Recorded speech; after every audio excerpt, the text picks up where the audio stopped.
Friends, welcome back to our channel. This is Ramesh Pasuletti. I'm financial planner. So ఈరోజు ఒక interesting topic గురించి తెలుసుకుందాం. So ఇదేంటంటే offline market అంటే shares కొనడానికి ఆన్లైన్ మార్కెట్ కాకుండా అంటే ఎన్ఎస్సి బిఎస్సి ఇలా కాకుండా ఇంకొక మార్కెట్ కూడా ఉంది. దీని పేరు ఏంటంటే ఆఫ్లైన్ మార్కెట్ అంటారు, లేదంటే అన్లిస్టెడ్ మార్కెట్ అంటారు, లేదంటే గ్రే మార్కెట్ అని కూడా అంటారు. ఇక్కడ ఏం జరుగుతాయంటే షేర్ మార్కెట్లో లిస్ట్ అయిన కంపెనీస్ కాకుండా షేర్ మార్కెట్లో లిస్ట్ కాని కంపెనీస్ అవన్నీ ఇక్కడ ట్రేడ్ అవుతూ ఉంటాయి. వీళ్ళు కూడా దాదాపు షేర్ మార్కెట్ మన బిఎస్సి స్టార్ట్ అయినప్పుడు అంటే 1979 నుంచి వీళ్ళు కూడా ఉన్నారు. కాకపోతే మనకి ఇది బాగా పాపులర్ ఎప్పుడైందంటే ఆల్మోస్ట్ 2000 నుంచి బాగా పాపులర్ అయ్యాయి. కానీ దీంట్లో మిస్టేక్స్ ఎక్కడి నుంచి వచ్చాయంటే మనకి 1999, 2000 ఆ టైంలో ఎవరైతే కొన్ని అన్లిస్టెడ్ మార్కెట్లో షేర్స్ అప్లై చేశారో, ఎవరైతే షేర్స్ కొన్నారో వాళ్ళకి ఇంకా కొన్ని కంపెనీస్ లిస్టింగ్ కూడా రాలేదు. సో అలాంటి కంపెనీస్ ఇంకా సెబీ అప్రూవల్ ఇవ్వలేదు, కొన్నిటిని రిజెక్ట్ చేసింది. రిజెక్ట్ చేసినప్పుడు ఏమవుతుందంటే వీళ్ళు కొన్న షేర్స్కి ఇంకా బయ్యర్స్ దొరకరు. అప్పుడు వాళ్ళు ఇంకా జీవితాంతం బయ్యర్ దొరికిందాక అట్లాగే పెట్టుకొని ఉండాలి. ఇంకా చెప్పాలంటే ఇంకా దొరకరనే అర్థం. ఎందుకంటే ఒకసారి సెబీ రిజెక్ట్ చేసిందంటే సెబీ ఎప్పుడైనా ఐపీఓ అప్లై చేసినప్పుడు ఒక కంపెనీ సెబీ ఏం చేస్తుందంటే ఇన్వెస్టిగేషన్ చేస్తుంది. నిజంగా ఆ కంపెనీకి అంత అని వాళ్ళు చూపించిన ఆస్తులు ఉన్నాయా, వాళ్ళు చూపించిన ఇన్కమ్ ఉందా, వాళ్ళు చూపించిన ప్రాఫిట్స్ వస్తున్నాయా, వాళ్ళు చూపించిన బిజినెస్ జరుగుతుందా, సో వాళ్ళకి ఎక్కడెక్కడ ఇన్కమ్ వస్తుంది, వాళ్ళ ఆఫీస్ దగ్గర కూడా పోయి ఎంక్వైరీ చేస్తారు. నిజంగా అసలు ఆఫీస్ ఉందా లేదా, సూట్ కేస్ కంపెనీ, ఇవన్నీ ఎంక్వైరీ చేసి అన్నీ బాగానే ఉంటేనే పర్మిషన్ ఇస్తారు. దీనికి కొద్దిగా టైం పట్టిద్ది. కానీ ఇవి దానికన్నా ముందే అన్లిస్టెడ్ మార్కెట్కి వస్తాయి.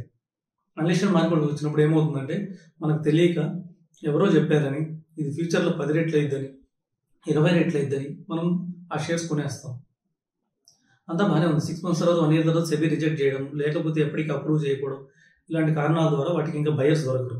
బయర్ దొరికినప్పుడు మనం మొత్తం అమౌంట్ లాస్ అయ్యే అవకాశం ఉంది. ఇంకోటి ఏంటంటే ఇప్పుడు వరకు కూడా మార్కెట్లో 10% సక్సెస్ రేటు. అంటే ఈ మార్కెట్లో ఉన్న షేర్స్ ఇప్పుడు దాకా ఐపీఓ లిస్ట్ అయింది అంటే షేర్ మార్కెట్లోకి ఎన్ఎస్సిలోకి బిఎస్సిలోకి వచ్చింది 10% మాత్రమే. 90% ఇంకా గ్రే మార్కెట్లోనే ఉన్నాయి, అన్లిస్టెడ్ మార్కెట్లోనే ట్రేడ్ అవుతున్నాయి. చాలా కంపెనీస్ ట్రేడ్ అవ్వడం లేదు. ఎందుకు అవ్వడం లేదంటే ఆ కంపెనీస్కి బయ్యర్స్ లేరు. సో వాళ్ళు అది కూడా కొంతకాలం చూపించేశారు రిటర్న్స్. తర్వాత కొన్ని కంపెనీస్ రిటర్న్స్ చూపించడం మానేసి, కొన్ని companies suit case companies already తాళాలు వేసి వెళ్ళిపోయాయి. సో ఇలాంటి రిస్కులు చాలా ఉన్నాయి. మంచి కంపెనీ కూడా వెల్ నేమ్ ఉండే కంపెనీలు కూడా వాల్యుయేషన్ ఎక్కువ ఉన్నాయి. అంటే అవి 100 రూపీస్లో సపోజ్ షేర్ ఉండాల్సిన షేర్ ఇప్పుడు 500 రూపీస్ 600 రూపీస్ ట్రేడ్ అవుతున్నాయి. ఎందుకంటే డిమాండ్. అవి ఐపీఓకి వస్తే మనకు ఐపీఓ దొరకదు అనడం, మళ్ళీ ఐపీఓలో లిస్టింగ్ గెయిన్స్ మిస్ అవుతాం అనుకోవడం, తర్వాత లిస్ట్ అయిన తర్వాత ఎక్కడికి వెళ్ళిపోయిందని మనం ఊహించుకోవడం, ఇలాంటి ఇన్ని కారణాల వల్ల మనం అన్లిస్టెడ్ మార్కెట్లో కొంటున్నాం. ఇలా కొంటే రేపు ఐపీఓ మొత్తం అప్లై చేసే టయానికి సెబీ వాల్యుయేషన్ క్యాలిక్యులేట్ చేసి దాని ప్రకారం వాళ్ళకి గైడ్ లైన్స్ ఇస్తుంది. అప్పుడు వాళ్ళు తక్కువలో లిస్ట్ చేసినప్పుడు వాళ్ళు కానీ మళ్ళీ మార్కెట్ క్యాపిటల్ గెయిన్ ఇవ్వలేకపోతే సో మొత్తం మనకు ఉన్న హై రేట్ అంతా చాలా పోయే అవకాశం ఉంది. నాకు తెలిసి 5 times 10 times కూడా ట్రేడ్ అవుతున్నాయి. ఇది చాలా రిస్క్ మార్కెట్కి. ఫస్ట్ ఆఫ్ ఆల్ వాళ్ళ లిస్టింగ్కి సెబీ అప్రూవల్ అయిపోతే మొత్తం అమౌంట్ పోతుంది. లిస్టింగ్ అప్రూవల్ ఇచ్చినా కానీ గెయిన్స్ రాకపోతే మొత్తం చాలా అమౌంట్ 50% పోతుంది. అందుకని ఒకసారి లిస్ట్ అయిన తర్వాతనే మార్కెట్లో చూసుకోవడం బెటర్. ఎందుకంటే లిస్ట్ అయితే అది సెబీ అండర్ గైడ్ లైన్స్ ప్రకారం పనిచేయాలి. సో మనకు రెగ్యులేటరీ బాడీ ఉంది.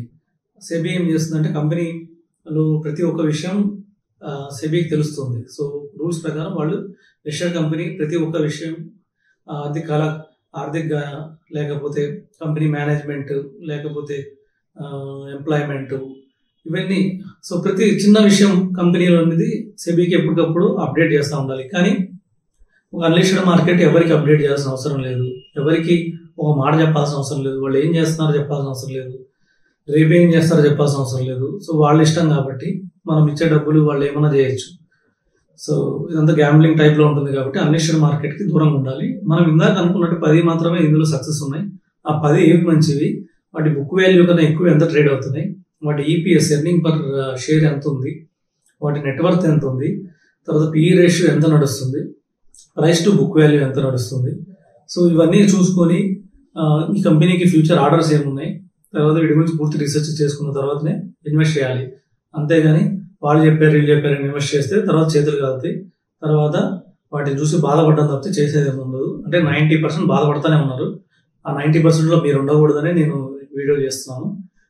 వీలుంటే ఆ 10%లో కూడా ఉండొద్దు. మీరు ఉండాలనుకుంటే మాత్రం ఆ 10%లో రీసెర్చ్ చేసుకుని మంచి కంపెనీలు చూసుకొని సో ఒక క్రెడిబిలిటీ ఉన్న కంపెనీలోనే ఇన్వెస్ట్ చేయండి. లేదనుకుంటే షేర్ మార్కెట్లో ఐపీఓ లిస్ట్ అయిన తర్వాత ఐపీఓకి అప్లై చేయండి. ఐపీఓలో వస్తే వెల్ అండ్ గుడ్, రాకపోతే ఆ కంపెనీ నిజంగా మంచిదైతే తర్వాత మార్కెట్లో మనకి ఎన్నో అవకాశాలు వస్తాయి. అప్పుడు కొనుక్కుంటే మనకి మనీ సేఫ్ ఉంటుంది. మనం అమ్మాలన్నా కానీ బయ్యర్ ఉంటారు, లిక్విడిటీ ఉంటుంది. మన డబ్బులు పెట్టకపోయినా పర్లేదు కానీ పోకూడదు. అది కూడా ఇలాగ రిస్క్ చేయడం అనేది ఒక జూదం లాగే ఇది కూడా. సో అందుకని చాలా జాగ్రత్తగా ఉన్నామని నేను మీకు చెప్తున్నాను. ఇంకా డీటెయిల్స్ కావాలంటే అన్లిస్టెడ్ మార్కెట్ గురించి, అన్లిస్టెడ్ షేర్స్ గురించి మీరు నాకు ఎనీ టైం ఈ డిస్ప్లే అవుతున్న నెంబర్ కాల్ చేయొచ్చు. నా ఛానల్ సబ్స్క్రైబ్ చేసుకోండి. మీకు ఇంకా పూర్తి వివరాలు రానున్న వీడియోలో ఇస్తాను. Thank you.